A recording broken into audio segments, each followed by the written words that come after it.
देखिए आज हम लोग चलेंगे न्यूटन्स लॉज के न्यूमेरिकल पर। आप सभी जानते हैं कि जो भी मोशन होते हैं या जो भी आपके motion day to day life में देखते हैं वो सब फोर्स के कारण होते हैं। ठीक है, देखिए तो अब हम स्टार्ट करते हैं वेरियस न्यूमेरिकल्स को। उसमें से फर्स्ट न्यूमेरिकल आपका ये है। ठीक है, आप प्लीज देखिए इसे। जैसे देखिए ये फ्रिक्शनलेस सरफेस है और फ्रिक्शनलेस सरफेस पर ये ट्रायंगुलर आप देख रहे हैं ना, एक ट्रायंगुलर वेज जिसका मास m डैश है और ये स्मॉल m है और ये मास फाइंड आउट करना है आपको। एक बार फिर सुनिए, ये मूवेबल है और कितना मास ये सस्पेंड कराया जाए, जैसे मैंने इसमें कितना मास रिलीज करना है आपको छोड़ना है, जिससे कि you need to find what, ये कैपिटल M की वैल्यू निकालनी है, जिससे कि ये मोशन जब इसका स्टार्ट हो ना तो ये आप स्मॉल m इसके सरफेस पर कहीं भी रखें तो ये वहीं का वहीं रहेगा।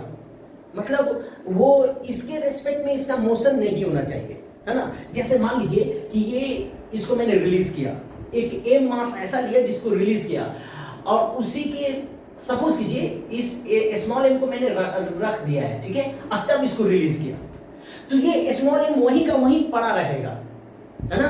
मतलब इसके साथ साथ मूव करेगा।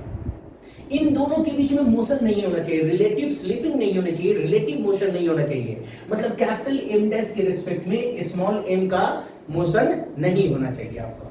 ठीक है, तो चलते हैं, है ना, इस क्वेश्चन को सॉल्व करते हैं। मतलब वी नीड टू फाइंड, हमको कैपिटल M की वैल्यू निकालनी है। Okay, can we start now? चलिए, तो देखिए इसमें आपको कैपिटल M निकालना है, m डैश m और थीटा दे रखा है। तो आप वेरियस फोर्सेस का आप फ्री बॉडी डायग्राम बनाना शुरू कर दीजिए। 3 ऑब्जेक्ट्स हैं यहाँ पर, 1 2 3, और तीनों का फ्री बॉडी FBD बनाना शुरू कर दीजिए। ठीक है, तो चलते हैं। तो वेरी फर्स्ट मेथड पहले चलते हैं, है ना, हम लोग फर्स्ट मेथड चलते हैं, फर्स्ट मेथड। ठीक है, इस क्वेश्चन को सॉल्व करने के लिए तो फर्स्ट मेथड क्या मेथड है? Inertial frame. ठीक है, तो हम लोग फर्स्ट मेथड चलते हैं जिसको बोलते हैं इनर्शियल फ्रेम। चलते हैं, तो पहले इसकी फिर इसका फ्री बॉडी डायग्राम बनाएंगे। FBD of capital M। Inertial का मतलब क्या हो गया? सपोज मैं यहां खड़ा होकर देख रहा हूं, इन तीनों को देख रहा हूं, मैं यहां खड़ा होकर, और सपोज कीजिए कि मेरी वेलोसिटी क्या है? 0। तो हम कैसे हो गए? हम हो गए इनर्शियल फ्रेम। ठीक है, तो आप यहां से इन तीनों को देखिए। ठीक है, तो अब चलिए तो लिखे free body diagram of capital M। Capital M का फ्री बॉडी डायग्राम बनाइए। तो कैपिटल M का फिगर रख लीजिए। तो कैपिटल M को कौन कौन फोर्सेस लगाएगा आप बताएं हमें। तो कैपिटल M को पहले कौन लगाएगा? पहले नहीं, कैपिटल M को कौन फोर्स लगाएगा? तो कैपिटल M को, ये नीचे पृथ्वी है, अर्थ है, अर्थ का सरफेस है, तो ये कैपिटल M को अर्थ पुल करेगा। तो अर्थ पुल कितना से करता है आप ये बताइए। तो अर्थ पुल करता है mg से, कैपिटल mg से। अब आप ये देखिए, ये थ्रेड टाइट है, जैसे ही आप इसको रिलीज कर रहे थे ये थ्रेड टाइट होगा, ये ऐसे मूव करेगा, ये ऐसे जाएगा, तो थ्रेड टाइट है। तो आप बहुत अच्छे तरीके से जानते हैं, आप एक थ्रेड को टाइट कीजिए तो ऐसे, तो आपका दोनों हाथ करीब आना चाहेगा, है ना। एक बार फिर, अगर थ्रेड को टाइट करते हैं तो दोनों हाथ करीब आना चाहता है। इसका मतलब ये है कि ये टाइट होने के कारण, है ना, ये जो थ्रेड होगा ये ऊपर की ओर फोर्स लगा देगा। या आप ऐसा समझिए, ये नीचे एक्सेलरेट हो रहा है तो ये इधर क्यों एक्सेलरेट होगा? इसकी इनर्शिया क्यों डिस्टर्ब होगी? जब इसकी इनर्शिया मोशन में आएगी, एक्सेलरेशन में आएगी, तो इसकी क्यों एक्सेलरेशन में आएगी? आप सोचिए क्यों आएगी? क्योंकि जरूर इसने इसको थ्रेड से फोर्स लगाया। एक बार फिर, इसने इसको थ्रेड से खींचा, थ्रेड से, तो न्यूटन थर्ड लॉ से ये इसको नहीं छोड़ेगा, ये इसको ऊपर लगा देगा। तो एक फोर्स क्या हो जाएगा? ऊपर T हो जाएगा। दोनों वेक्टर के बीच में एंगल कितना है देखिए तो 180 डिग्री, है ना। ये टेंशन mg दोनों तो वेक्टर हुए और दोनों वेक्टर के बीच में 180 डिग्री है। या आप कॉमन सेंस लगाइए कि दोनों फोर्स के जस्ट अपोजिट है, तो नेट फोर्स इस कैपिटल M पर कितना लगेगा? नेट फोर्स लगेगा mg minus T equals mass into acceleration. Mass into acceleration. आपको क्या निकालना है, आपको कैपिटल एम की वैल्यू निकालनी है, ठीक है, कि कैपिटल एम कितना सस्पेंड कराया जाए कि कैपिटल एम जब फॉल करे ना, गिरे ना, तो ये ऐसा लगे कि ये चक्का है, मतलब ये एम डैश के रेस्पेक्ट में, मतलब जहां पर मैंने रखा ना स्मॉल एम को वहीं पर रहेगा और ऐसे जाएगा। जैसे मान लीजिए मैं स्मॉल एम को यहां रखा तो ऐसे जाएगा, ठीक है, मतलब इसके बीच में रिलेटिव स्लिपिंग नहीं होगा। अच्छा, इसको मैं पकड़ लूं ना तो ये गिर जाएगा, या इसको मैं तेजी से ले जाऊं ना, इसको बहुत हेवी मास लगा दूं ना तो एक्सेलरेशन हाई होगा तो ये ऊपर फ्लाई कर जाएगा, ऐसे फ्लाई कर जाएगा, ठीक है। तो ये आपका फर्स्ट इक्वेशन है ना। अब चलते हैं नेक्स्ट इक्वेशन को, हम कैसे सॉल्व कर रहे हैं, इनर्शियल फ्रेम से इसको सॉल्व कर रहे हैं वेरी फास्ट, है ना। चलिए एक इक्वेशन आपने जनरेट कर लिया,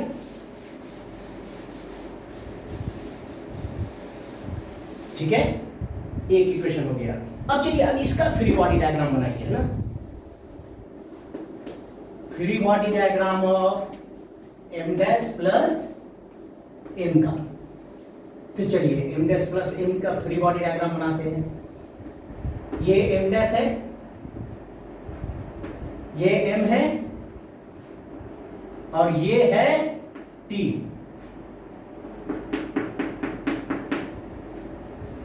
अब आप ये बताइए, ये टाइट है ना, अभी आप ही ने बोला ना कि ये जब नीचे गिरा तो इसने इसको खींचा तो एक फोर्स टी लगा, ठीक है। तो एक इक्वेशन और आप बना लीजिए, है ना। एक इक्वेशन क्या होगा आपका कि इन दोनों के बीच में रिलेटिव मोशन नहीं है। ये स्मॉल एम, इस पर small m actually kept over m dash और small m kept on an inclined plane of M dash, but with respect to m dash m is not moving, है ना। इसके respect में इसका मोशन नहीं हो रहा है, ये ऐसे साथ जा रहा है। तो जब साथ जाएगा तो एक्सेलरेशन सेम होगा भैया। तो आप ये बताइए, ये जितना से वेलोसिटी, जितना से स्पीड बढ़ाएगा उतना से ये भी सेम स्पीड बढ़ाएगा कि नहीं। इसका मतलब इसका ए होगा तो इसका भी क्या होगा, ए। तो चलते हैं, तो इसका भी एक्सेलरेशन इस डायरेक्शन में कितना होगा, ए होगा भाई साहब, है ना। तो एक इक्वेशन और हो गया, टी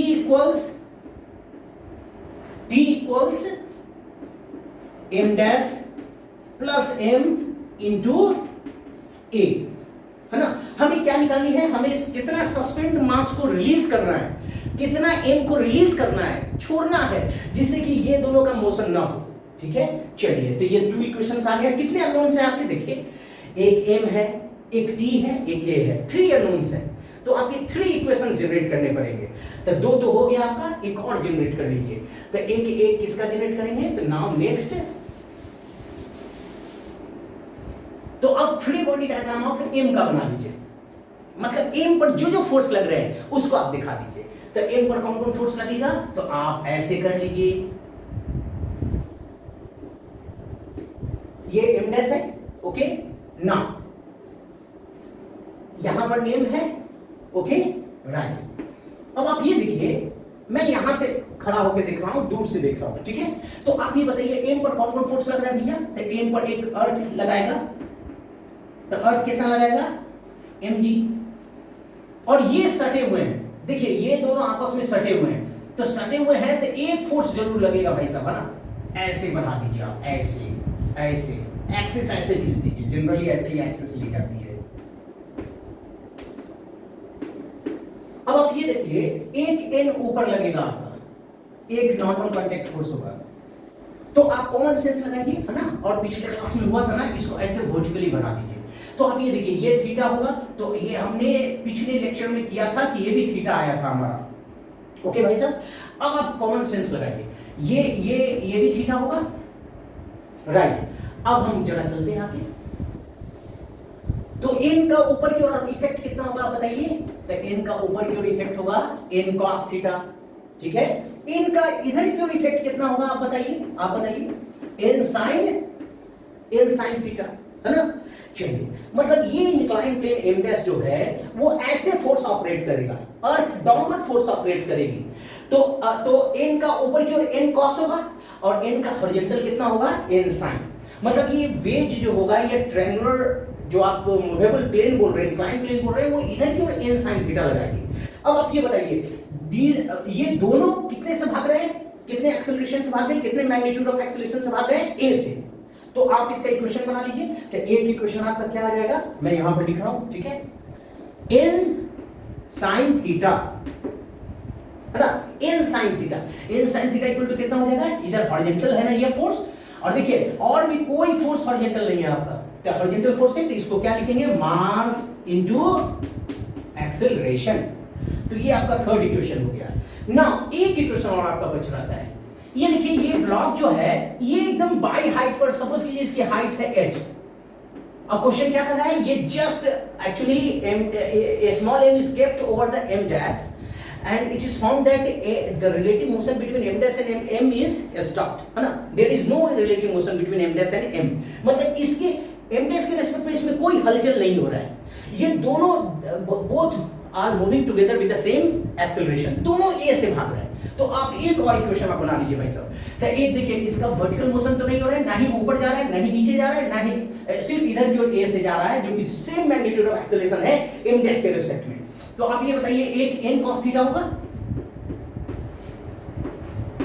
n cos थीटा, तो n cos थीटा ऊपर लगेगा किस पर, इस स्मॉल m पर, और नीचे अर्थ कितना लगाएगी, mg। तो ये रहा आपका 4 इक्वेशंस, ठीक है। अब चलिए अब हम सॉल्व करते हैं, वी नीड टू फाइंड, हमको क्या निकालना है, we need to find capital M, हमें कैपिटल M की वैल्यू निकालनी है कि कैपिटल M कितना रखा जाए कि इसको रिलीज किया जाए, तो कैपिटल M जब नीचे जाएगा ना तो ये इन दोनों के बीच में रिलेटिव स्लिपिंग नॉर्म, चलते हैं।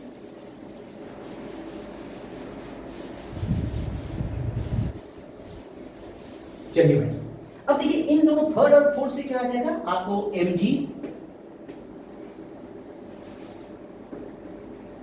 mg माइनस 2m, और a की जगह पर क्या होगा, इन दोनों इक्वेशन को डिवाइड कीजिए, तो इन दोनों इक्वेशन को t की जगह पर आप रख दीजिए, ये मैं बता रहा हूं यहां पर ऐसे कर लीजिए, mg माइनस t, यहां पर देख लीजिए आप,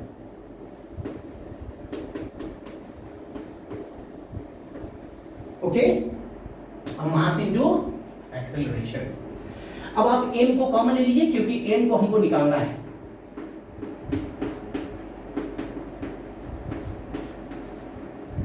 तो m कितना आ गया आपका, तो m आ गया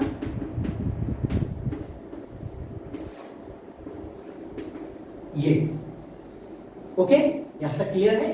अब आप देखिए हमें a की वैल्यू निकालनी है, a की वैल्यू, तो इन दोनों इक्वेशन को डिवाइड कीजिए थर्ड और फोर्थ को, तो थर्ड और फोर्थ को जब आप डिवाइड करेंगे, इसको मैं बाय आउट कर रहा हूं, है ना।